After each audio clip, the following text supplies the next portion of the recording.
Ukraine's president calls for international peacekeepers on the ground in the east of the country, hours after Kiev pulls troops from a key contested city in the region. President Obama stresses the US is not at war with Muslim religion, as jihadist groups capitalise on US bombing campaigns to recruit new members. Plus, the UK's Labour Party lashes out at the Conservatives over their close relationship with big business after the Tories host lucrative dinners.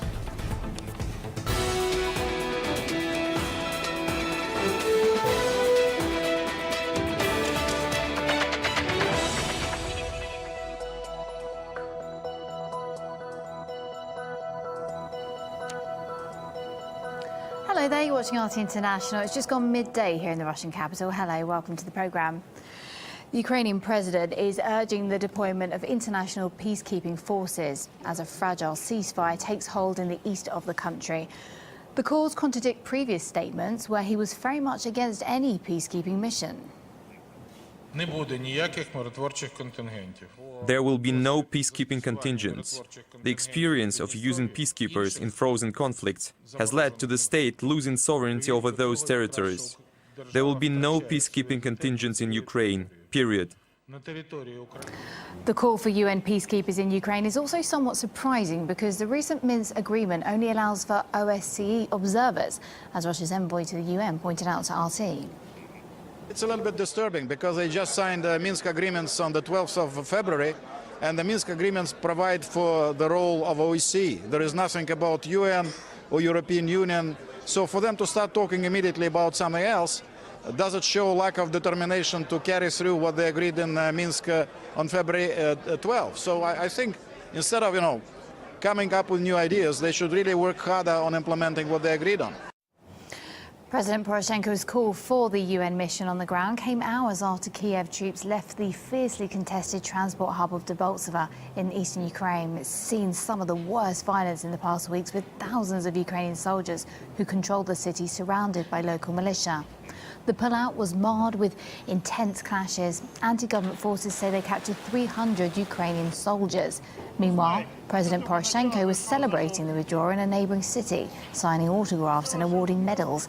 As for withdrawing troops, they seemed exhausted by weeks of being under siege.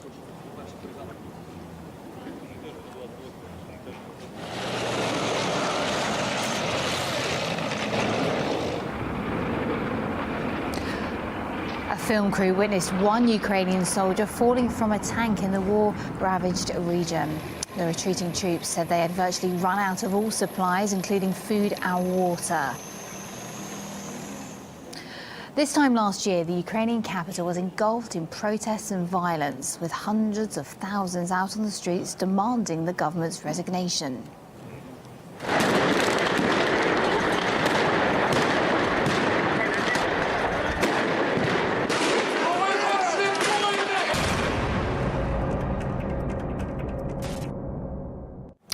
The old administration was toppled, but the escalation of the political crisis left the country divided, striving for stability.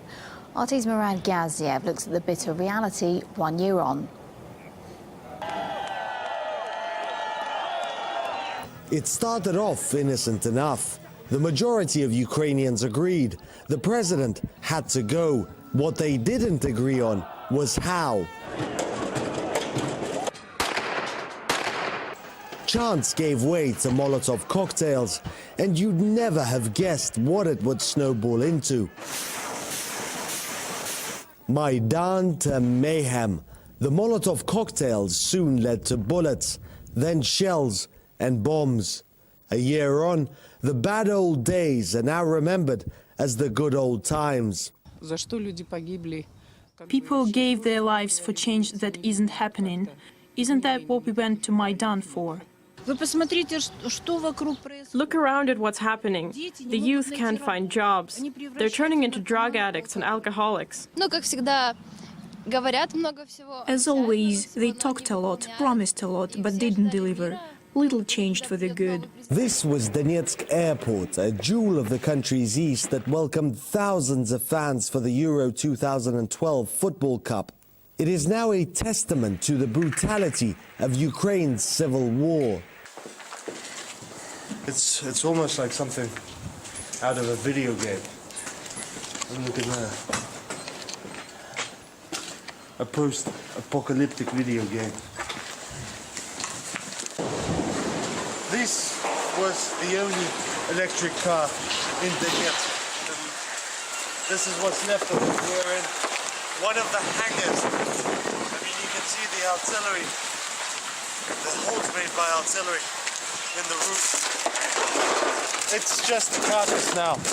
Mangled beyond all usefulness. The building itself is none too structurally stable, but I thought it was paramount that we get this view. It best describes the situation. Here, have a look.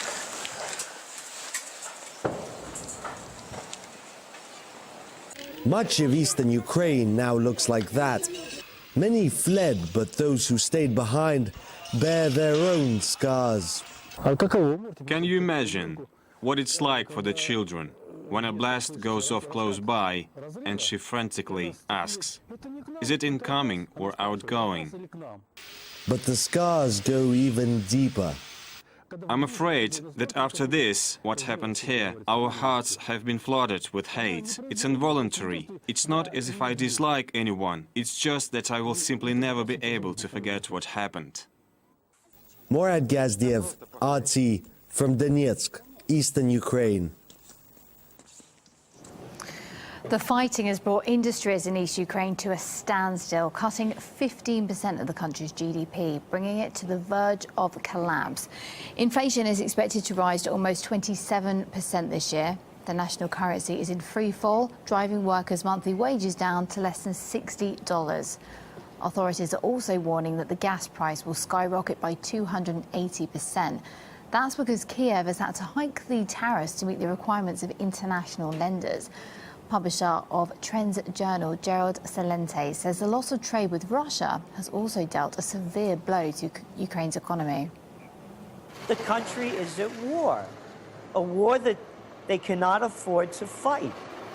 And there is no economy any longer. Again, when you look at where the industrial base of Ukraine is and the conflict going on in the east, there's absolutely no doubt as to why it's happening. And again, that $160 billion loss of trade with Russia is really, has destroyed the economy when it was already in a severe recession. It went from very bad to worse than depression levels.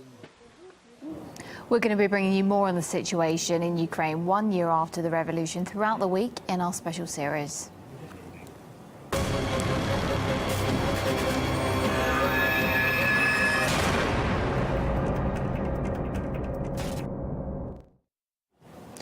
Amid growing anti-US sentiment in the Middle East, President Obama has outlined America's fight against radical jihadists in the region. We are not at war with Islam. We are at war with people who have perverted Islam. The US leader was speaking to police, community and religious leaders at a White House summit on countering violent extremism. The president also explained ways to prevent jihadist groups like Islamic State from recruiting young people to their ranks. Here's Gayane Chijikan with more. President Obama says what makes extremist groups like the Islamic State successful in recruiting young people to their ranks is the idea that the West is at war with their religion, that the West is at war with Islam. And in his speech, President Obama tried to counter that message, saying over and over again that the West is not at war with Islam.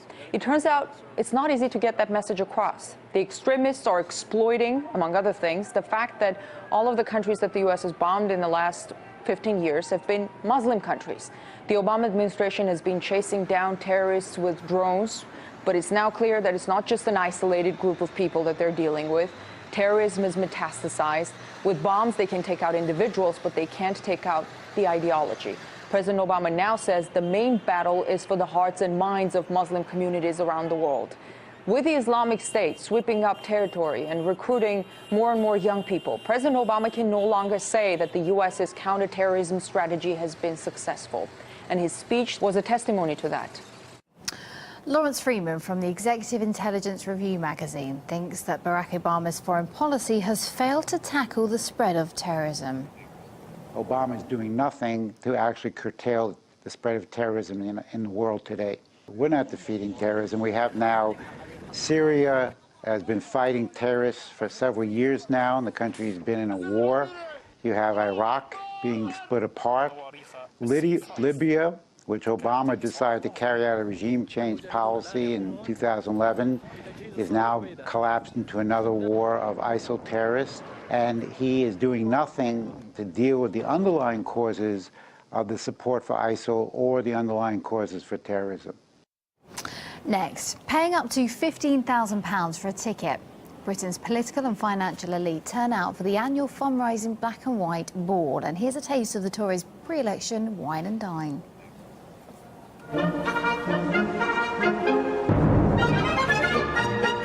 Hello, what actually happens at this party? Why is it so secret? It's incredible. What actually happens? 12 o'clock, I don't know, we blackboard them. Well, the rival Labour Party was not happy with the dinner and accused Cameron and his cabinet of being with the political wing of hedge funds. This is their latest analysis found that more than 40% of the money donated to the Conservatives came from the financial centre. RT's Anastasia Cherkina reports. The ruling party in the UK says it's all about togetherness. We're all in this together. Let's pull together. Let's come together. Let's work together. But this sense of community seems not to apply when it comes to money. People have seen through this nonsense that we're all in this together. It's quite clear that the rich are doing incredibly well out of the crisis.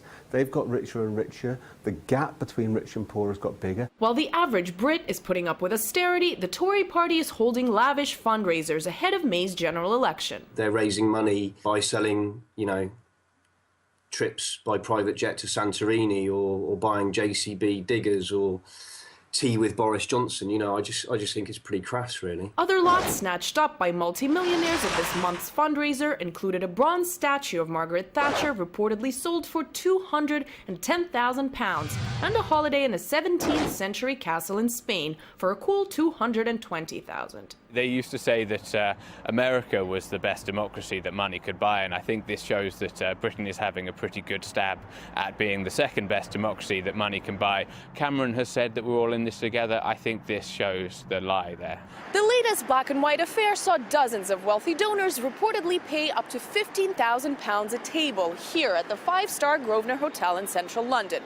This opened the doors to mix and mingle with the British Prime Minister, as well as gave them the opportunity to show support by putting their money where their mouth is. Meanwhile, the British public is bracing for yet more austerity. With elections around the corner, all three main parties are committed to it. We're being told again and again there's going to be another wave of cuts, another wave of austerity, irrespective of who gets into power. And yet they can see the rich getting away from it scot-free. So perhaps the only people who are really in it together are, ironically, the three rival parties and the rich. Anastasia Cherkina, RT, London. Coming up later on this hour then, the embattled Libyan government wants weapons to fight Islamic State in the country. Trippier has asked the UN Security Council to lift an arms embargo. We look at whether the weapons might help the country. Plus,